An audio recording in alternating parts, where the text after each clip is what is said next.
In the FNAF theorist community, I've noticed a recurring trend of talk and speculation about the Aftons in the current Pizzaplex era of FNAF. About who could have done what in the past, what and how much did particular Aftons know at different points in time, and notably, if any are still around. This is another entry in the series of ideas about FNAF that have been kicking around in my head for too long. But before I really get into it, I need to set the stage, as it were, because this one is a bit of a doozy. Giant baby head Right, sitting between right. us. And I know why that's there. Yeah, Right? exactly. It's like, I know why that's there. That's Yeah. But these yellow chairs. Right. Why are they who, yellow? Who specifically picked them and why? Why are they here in the studio? You know, is there something more to it? Where did they come from? I don't know. So you're referencing maybe something like this in Security Breach. Now, I have questions of my own. Who put this room here? Why? When was this put here? These questions sent me down a path that will have me proposing my wildest theory yet, so I hope you're ready to hear what I have cooking. Let's start by trying to answer the first question. Who put this room here? With a little logical deduction, we can eliminate a few options right out of the gate. This room is in the Pizzaplex, which, in all likelihood, was starting construction not long after FNAF 6. If I could hazard a guess here, given its close proximity in the timeline to FNAF 6, the Pizzaplex plans and its construction might have had something to do with Henry's death. Maybe the heads of Fazbear couldn't go ahead with these big plans for a Pizzaplex because Henry wouldn't sign off on it. I know this is all speculation, but keep this in mind because I'll bring this idea up again later. But it isn't a huge deal either way. So since the room would have had to be put here by someone active, or at least potentially active, during the Pizzaplex era, I think we can safely eliminate Henry, given his death in FNAF 6. For the same reason, I think it would be fair to also eliminate the Crying Child, Elizabeth, and Phone Guy, as other characters we know for sure are dead. This is also unlikely to have been done by any of the bigwigs at Fazbear, as the room itself is very personal to Mike. They would have no way of knowing what Michael's house looked like decades ago, and why would they have cared? No. The room feels personal and very specific for a reason. I initially thought Michael, at first, would have put this here, but the more I thought about it, the less it made sense. Michael has never been the quote-unquote leader with initiative type person for most of his story.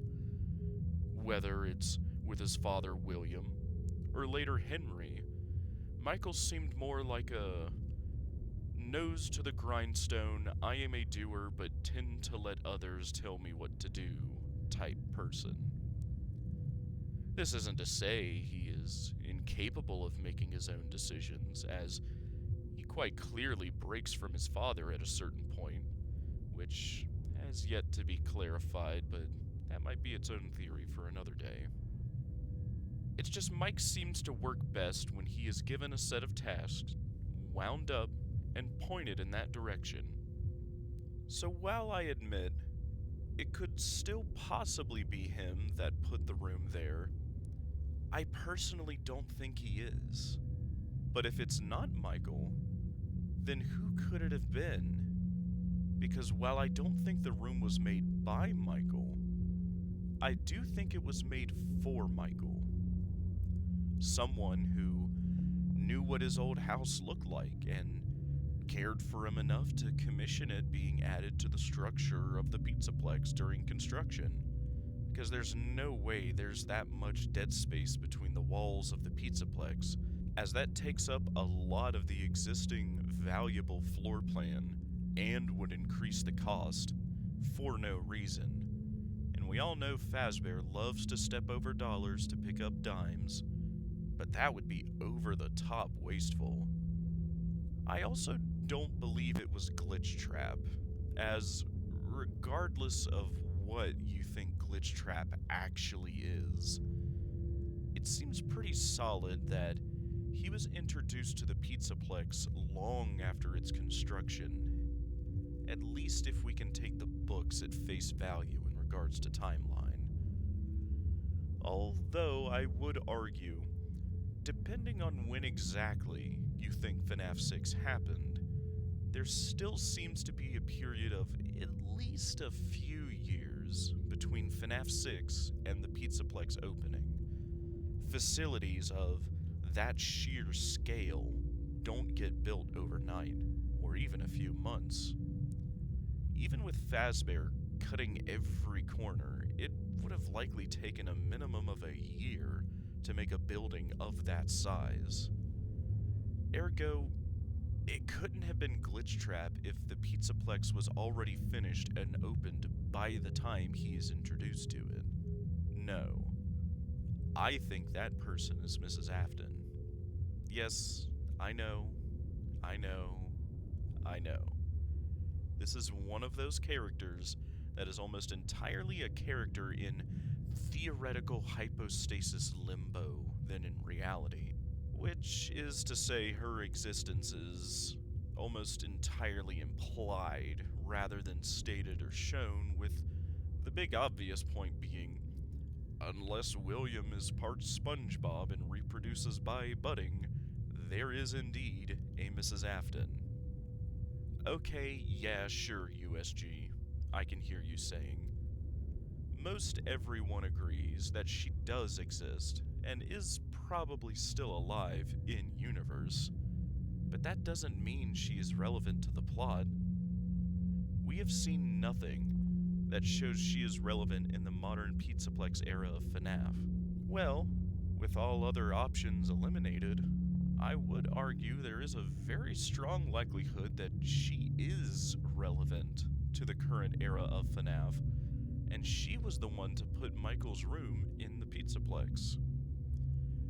Who else would have the knowledge of the original room, desire to put it there, and most importantly, the ability to put it there in the first place? Ability? Well, what do I mean? Now, this is the part where people seem to get very confused, and to be honest, I had to do a bit of research to see how this would work, but I think the events after FNAF 6 would have went like this. At the same time that Henry dies in FNAF 6, his death may have not only freed up the corporate structure at Fazbear to act on their Pizzaplex plans, the ownership of the rights and trademarks of Fazbear would have also passed to the next majority shareholder, as this was still Fazbear Entertainment Incorporated. The same company started decades ago and had daughter companies like Afton Robotics LLC under it.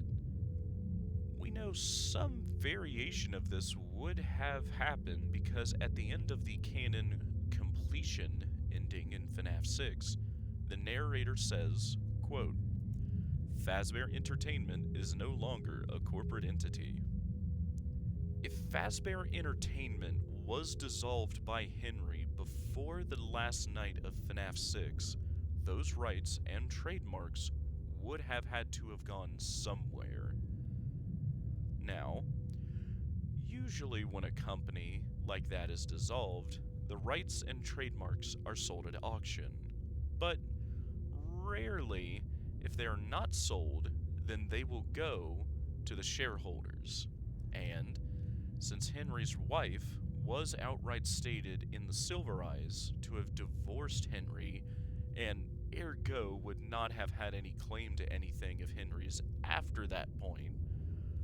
In all likelihood, everything Fazbear would have passed to William's wife after Henry's death, who is almost certainly still alive in both the books and games.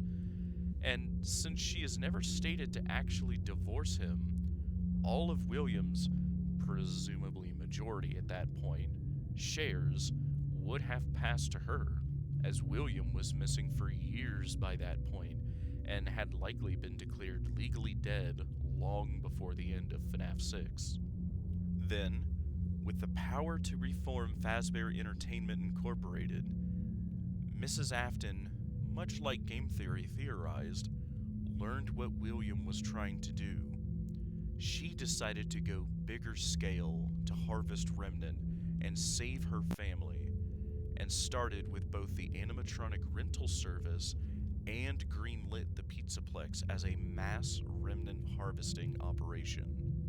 I would point to the bad ending of Security Breach, where Gregory is sleeping in a cardboard box with a newspaper showing multiple missing people. Now, just because that ending isn't canon, that doesn't mean that those people aren't still missing in the world. Now, this idea is nothing new. Game theory, first proposing this theory, at least as far as I'm aware, in the final part of their ultimate timeline, was what first introduced me to this idea that Miss Afton may have some importance in the future.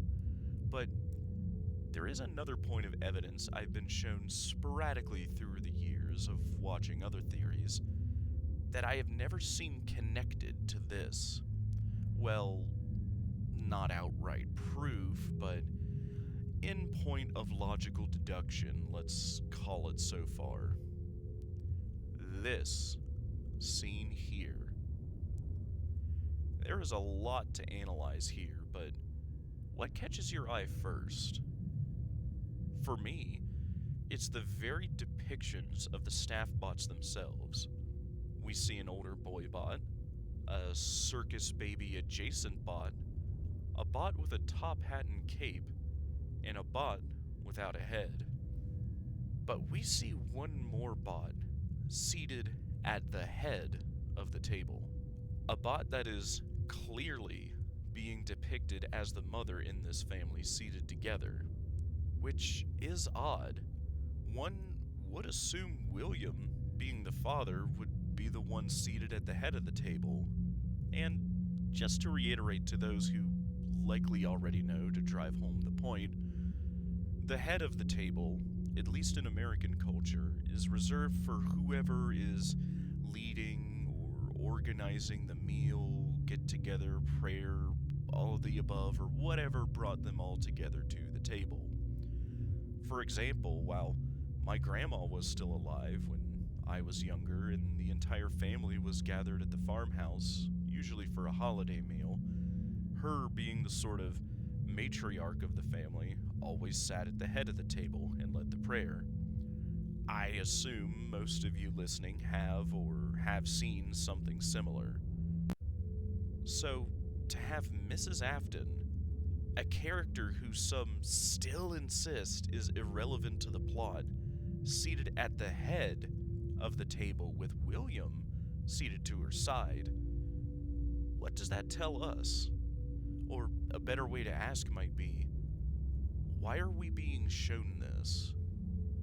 I remember when I was getting very deep into writing and analyzing film, something I was told and have remembered to do for anything I am reading or watching is to ask myself in a meta sense, why is the creator of this piece showing me this?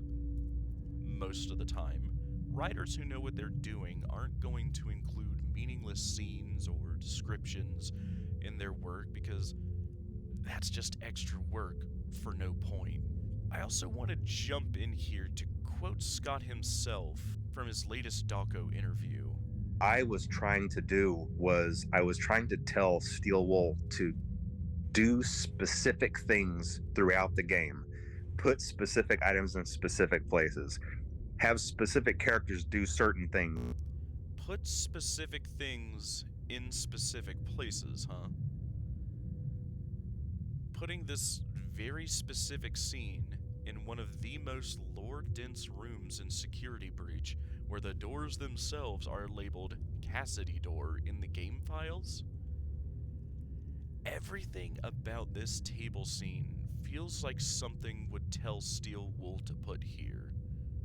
In that very same doco interview, which I highly recommend you all watch if you haven't yet, when he is answering what is in the infamous box at the end of FNAF 4, Scott is describing how he writes, and he describes when he has an idea, it's the first half of something, and describes it as a rope that, when followed, leads to the payoff, and then the next thing, and so on from there.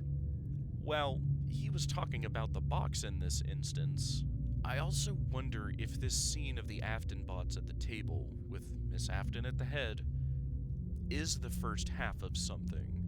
The first half of an idea. Because while I know this is a lot of extrapolation from one scene, this really feels like the first half of something, as Scott says. So, to recap, what I think is going on behind the scenes of this Pizzaplex era of FNAF is this. After Henry dies, Mrs. Afton inherits the ownership of the rights to everything Fazbear after Fazbear Entertainment is dissolved. After this, everything goes pretty much identically to how MatPat described it in the final part of their Ultimate Timeline, which you also need to see if you have not. Minus my one disagreement. I don't think Michael is possessing Glamrock Freddy. I think he never died, and his mother, now with the goal of reuniting her family, made his room for him in the Pizzaplex. I could hypothesize that Glamrock Freddy was freed from Glitchtrap's influence by Gregory or Michael, and was initially corrupted by Vanny, but his whole monologue in the tunnels at the end of Security Breach is very odd, and honestly needs some analysis of its own. I would believe he was possessing Freddy had his room and the staffbot table not been in the game, I will admit. From there, I believe Mike helps Gregory and Vanessa escape Glitchtrap's influence, and afterwards helps Cassie navigate the tunnels at the end of Ruin, a la the follow S instructions, apostrophe S. It's not a long list of one-syllable named characters in FNAF, so I feel confident in using this as at least supporting evidence of Mike's continued existence.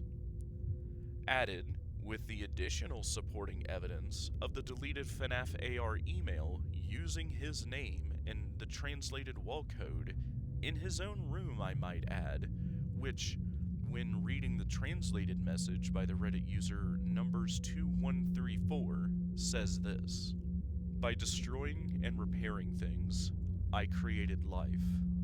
They are now drawn to hunting living beings.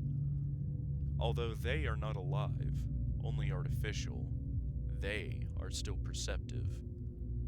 Filled with uncertainty, and fear fills your mind.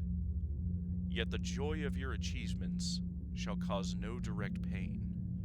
Dodge security, duck underneath obstacles, flash your Faz camera, shoot your Fazer blaster, crawl through ventilation, run from danger, defeat the evil animatronic band. Do not cry, do not try, do not hold out. Let's hope you won't have to. Your life and your intentions will help save those with endangered souls." The link to their original post will be in the description, and huge shout out to them for doing this. But all of this together, I feel is very strong evidence of Michael's continued existence, and with some logical inference, I think also points to Mrs. Afton's return and running of the Pizzaplex. But what is she doing, and why? Is she really trying to reunite her family? Is it just personal immortality? Does it have anything to do with the newspaper of missing kids during the Pizzaplex's operations that was possibly done by Vanessa? What about the aerosolized remnant we see in Burntrap's capsule?